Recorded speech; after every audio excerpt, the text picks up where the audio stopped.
Wagwan my people, ndizera yuko meze fresh nongeye kuba ikaze hano kuri iga editing. Guys, no munsi tugiye kurebera hamwe uko nakoze ino volumetric light muri After Effects.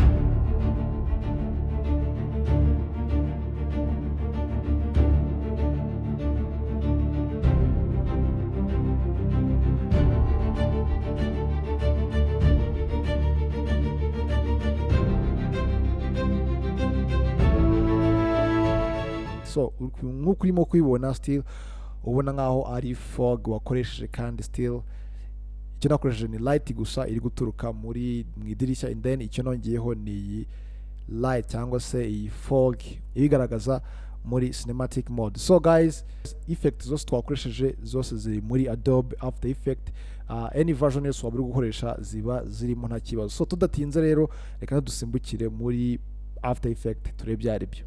So icyo ngiye gukora rero ngiye kwimportinga footage ngiye gukoresha. So ndaza gukanda double click ahangaha guys, kuri workspace ya After Effects, noneho inze guhitamo clip ndaza gukoresha. Okay, ngiyi ndayifata inze kuyirambika hano muri composition guys. Okay, uburyo nayishutinze guys, ubwo bivuze ko ndashaka ko light cyangwa se iliya volumetric light iraza guturuka mu idirishya kugira ngo ize yinjira inside the house. Okay, and then icyo nakoze n'ubundi yes usettinga light hanze nyuma y'idirishya, and then kugira ngo uze kubona aho rumuri ruraza kwinjira. Okay, so and then iyi ngiyi niyo character yanjye iza yinjira. Okay, nuvuga ngo urumuri rwanjye cyangwa se like fog iraza guturuka muri idirishya yinjira mo hano mu nzu. So icyo ndaza gukora guys, ndaza kubanza creating adjustment layer, ndaza gushyiraho iyo effect yanjye, ndaza gukanda light click hangaha inze kuri new, inze hano kuri adjustment layer. So urabona yuko already adjustment layer agezeho,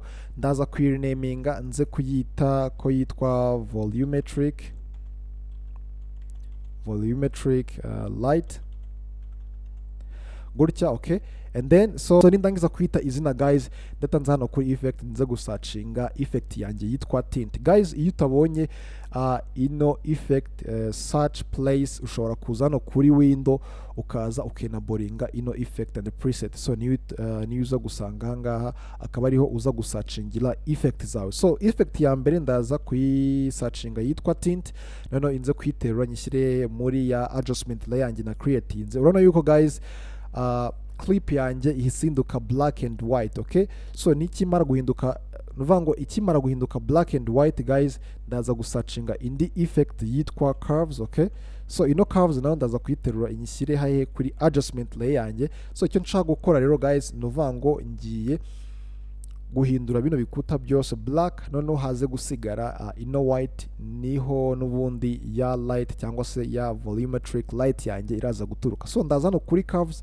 kuri graph yayo, noneho inze kugerageza kugira ngo uno murongo nze kubigira black gutya guys. Okay, urabona yuko ahantu hose ndagira black except okay kuri rya dirishya ryanjye niho light iraza guturuka. Okay, so kuri ibi byuma biba bisigayemo nta kibazo. Then iyo utanabishaka guys, uraza ukazamura gutya kugira ngo uze kubikuramo. Okay, ariko ngiye guys ndashaka ko bigumamo ko n'ubundi light iraza gupathinga through ahangaha hari umweru. So nkimara kubikora gutya guys, ndaza gusacinga indi effect yitwa CC radial fast blur. Okay, ndaza kuyandikamo CC radial first blur, niyo iyi ngiyi niyo ndaza guterura inze kwishyira hehe kuri ya layer yanjye ya volumetric fog. So guys, nk'uko urimo kubibona hatangiye kuza amalayer cyangwa se amalies ya light. Okay, so ndaza hano kuri amount. Okay, n'ubundi ndi muri ya effect yanjye inze kuyongerera amount gutya guys, urabona ko birimo kugenda byiyongera n'urugero. So reka nze gushyiraho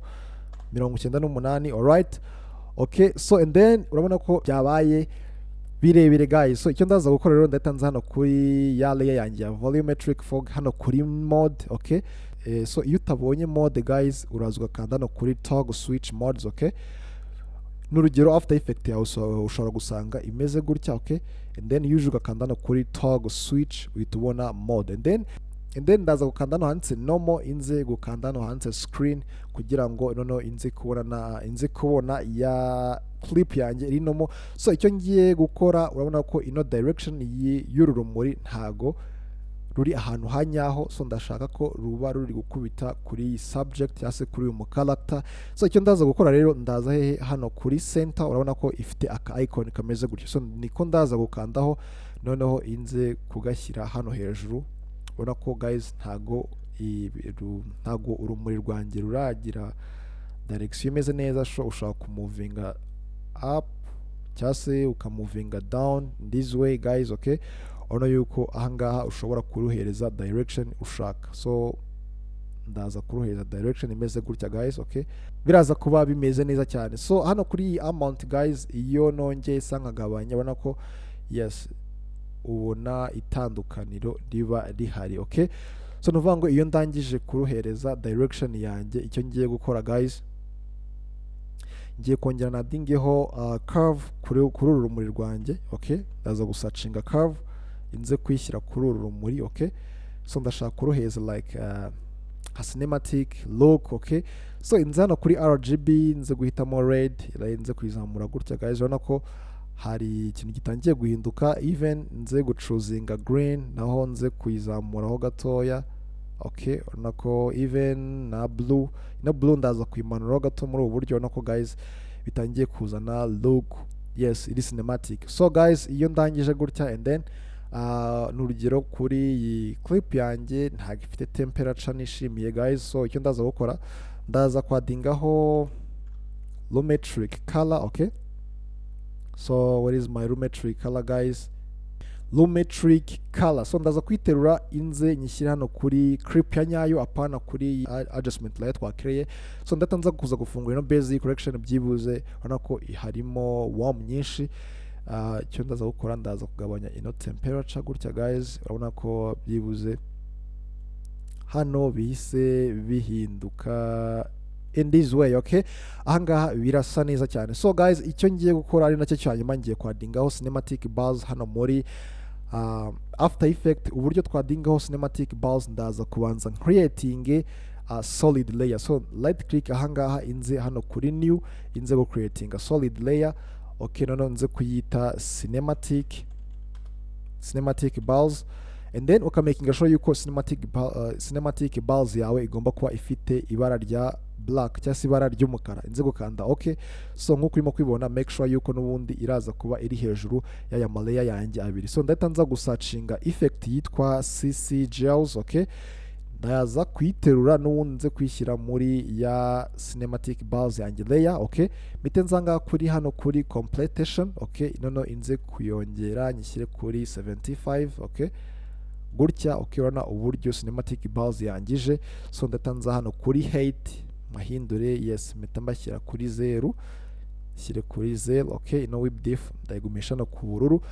So and then icyo ndaza gukora noneho, urabona ko guys frame composition yanjye ntabwo imeze neza. Ndaza gukanda no kuri layer yanjye ya clip, noneho inze gukanda kuri P for position, inze kwizamura gatoya gutya guys, nibwo byibuze frame composition yanjye iraza kuba imeze neza cyane. So kuri amount ndaza kwisubiza kuri 98 kugira ngo nuza yanjye ize kuba igaragara guys muri ubu buryo. So nkuko urimo kwibona, nuko nguko na creatinze iyi volumetric light muri Adobe After Effects. Nkuko wabonye guys, nta plugin twigeze dukoresha just usibye ko ari Adobe After Effects. Alright, ndizera yuko mumaze kubona uko na creatinze ino effect. So ndabizi neza yuko iri bubafashe. Ntugenda ko subscribe guys, ulikinge, usharinge, commentinge, yeah, leave your thumbs up, ibintu nk'ibyo ngibyo. So ndabakunda cyane, tuze guhura muri video y'ubutaha. Peace.